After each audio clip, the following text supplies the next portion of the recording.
নবী মুসা আলাইহিস সালাম যখন যুবক, তখন একদিন তিনি দেখছেন রাস্তায় দুজন লোক ঝগড়া করছে।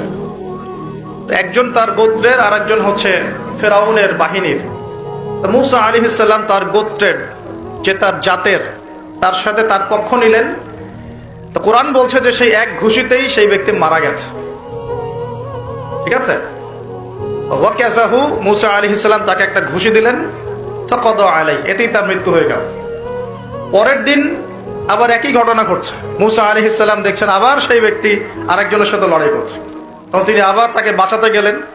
তখন সেই ব্যক্তি বলছে, গতকাল কিন্তু তুমি একজনকে ঘুষি মেরে হত্যা করেছো, আজকে কি আবার আমাকে হত্যা করতে চাচ্ছ? তখন এক ব্যক্তি খবর নিয়ে আসলো, মুসা এখান থেকে পালাও, কারণ ফেরাউনের বাহিনী তোমাকে ধরতে আসছে, কারণ তারা মনে করে তুমি একজনকে হত্যা করেছো। তখন মুসা আলাইহিস সালাম মিশর থেকে চলে গেলেন, হিজরত করলেন। এই মিশর থেকে হিজরত করে তিনি এই শুআয়ব আলাইহিস সালামের কওমে মাদিয়ান এখানে চলে গিয়েছিলেন। এখানে তিনি একটা গাছের নিচে বসেছিলেন। বসে তিনি দেখলেন যে কিছু মানুষ গবাদি পশুদেরকে পানি পান করাচ্ছে, আর দূরে দুটো মেয়ে দাঁড়িয়ে আছে।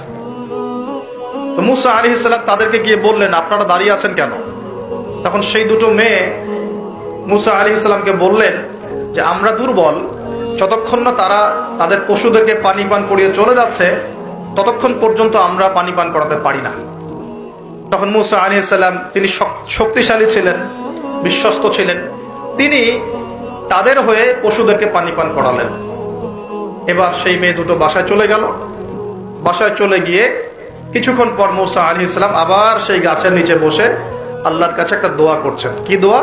আল্লাহ পাক কোরআনে বলছেন, নবী মুসা আলাইহিস সালাম বলেছিলেন, রব্বি, হে আমার রব, ইন্নী লিমা আনজালতা ইলাইয়া মিন খায়রিন ফাকির, হে আল্লাহ, তুমি আমার প্রতি যে নিয়ামত বর্ষণ করবে, তুমি আমার উপর যে অনুগ্রহ বর্ষণ করবে, আমি তার জন্য ভিখারি হয়ে বসে আছি। বলেন সুবহানাল্লাহ।